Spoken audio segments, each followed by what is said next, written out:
It's our wedding anniversary day, and I'm in bed. Actually, it's the only room in the house that's almost warm at the moment. We're just going crazy. We've got friends coming over in just a few minutes to visit us from Southern California.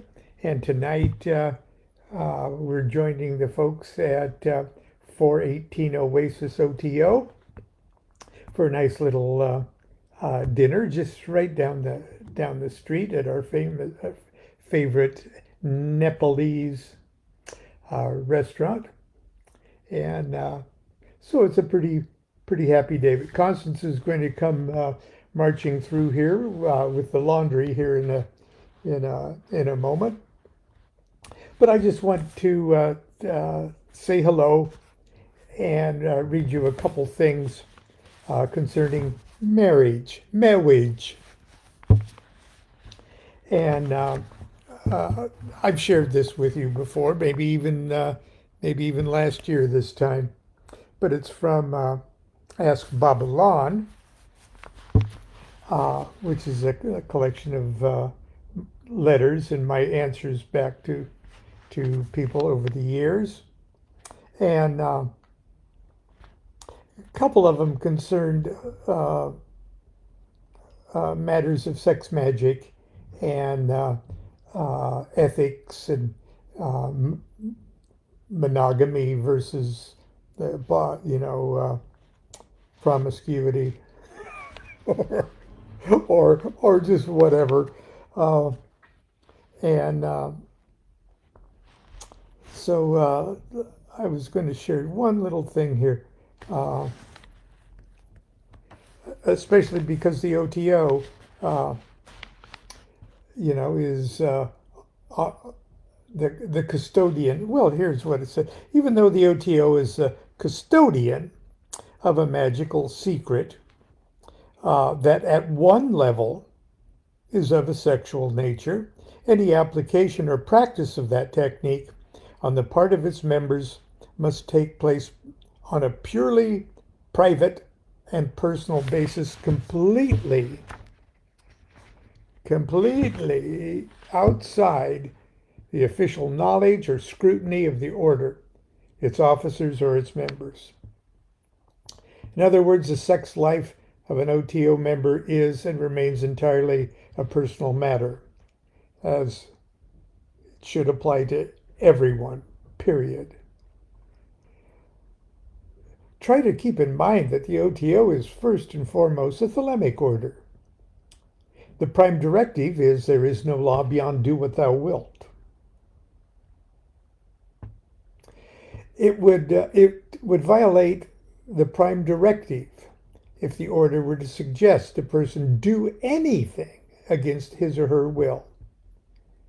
Very few living people, can say this, but I'm proud to say I've taken and given every OTO degree from the beginning to the end, and not even one of them asked me to ignore the prime directive or in any way threatened to put a dent in and then when I wrote this, it was 43-year monogamous heterosexual lifestyle.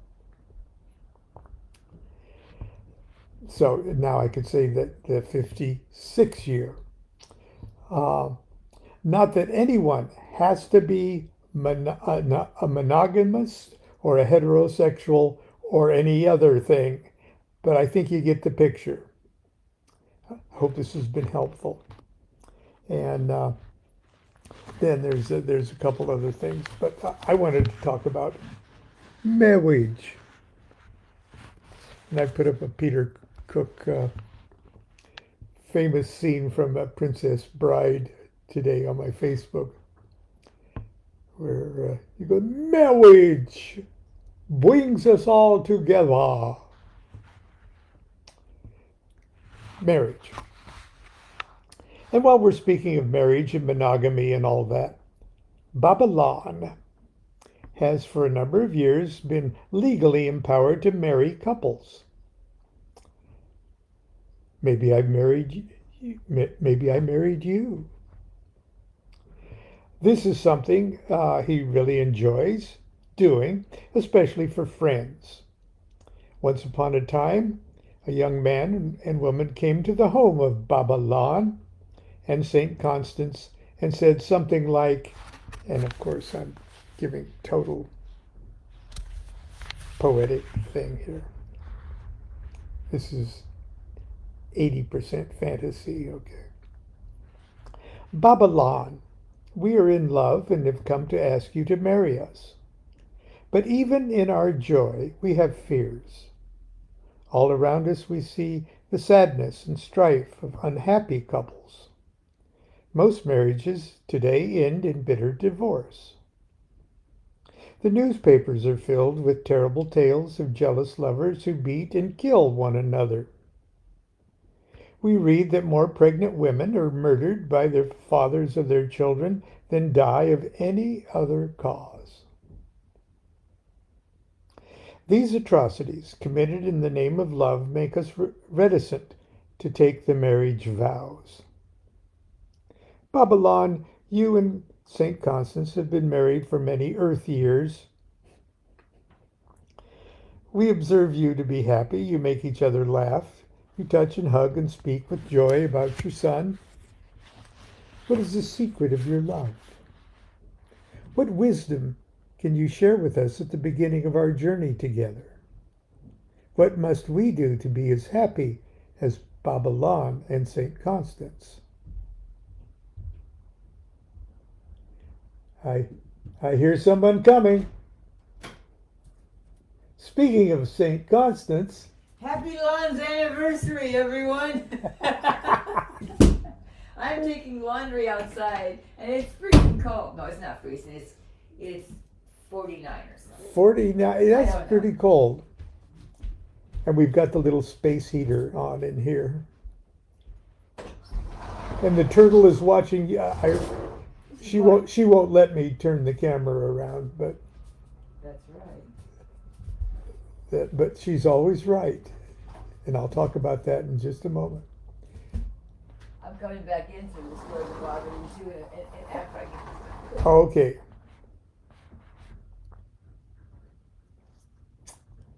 Babylon adjusted his turban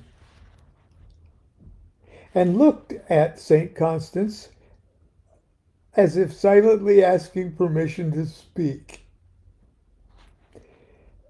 Eventually, he cleared his throat and he said, "My friends, I must tell you that you will never make one another happy." Then he reached for his guitar, and, as everyone feared, he began to sing. I'm not going to sing it. I'll just read it to you. Love is bigger than happiness. So you're in love and want to wed, but see, most marriages end up dead. To Babylon, you voiced your fears. Yes, I've been married 56 years. St. Constance is the perfect wife. She brings love and beauty to my life. As husbands go, I'm not so bad, and we've both done well as mom and dad. Our marriage endures for years and years through ups and downs and fits and tears, because we've learned and now confess love is bigger than happiness. Vital to life as happiness is, hers must be hers, and his must be his. The old cliche is worn and sappy, but only you can make you happy. So I say to the would-be mated, communication is overrated. Probe not too deep each other's head. Contempt is born when mystery's dead. Monogamy's not for everyone. It has its pros, it has its cons. But once you've pledged to that relation, try to be good at it for the duration.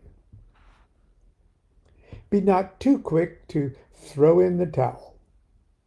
Don't stray, don't cruise, don't sneak, don't prowl. Chances are good if you're miserable here, in no time at all you'll be miserable there. So remember my words through the pain and stress. Love is bigger than happiness. I bless you both and wish you luck. I'll marry you now for $100.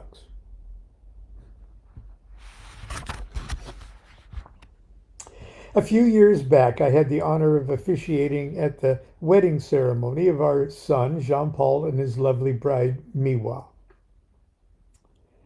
I happily imparted to them the secret that I believe is the key to a long and relatively happy marriage. At least what has worked for Constance and me. And I call this one the secret of marriage. And I usually say this at everybody's wedding that who I marry, okay? I plug their names in the appropriate place. When two strong souls and two strong wills and two strong minds unite, there will come rounds when standing your grounds will turn into a fight. So here and now, before reciting your vows and while you're high as a kite, agree that one of you will know everything and the other will always be right. This compromise is very wise. You'll need it day and night. It's an understanding that's not demanding. It's unbreakable. Try as you might. So leave behind the undefined and step boldly into the light of a world where one of you knows everything and the other is always right. Okay, that's my little talk on our 56th wedding anniversary, the fiberglass anniversary. And before Constance comes back in to, we got to get ready. People are coming over. Until tomorrow, continue to be good to yourself. Be good to each other. Do what thou wilt shall be the whole of the law. Love is the law. Love under will.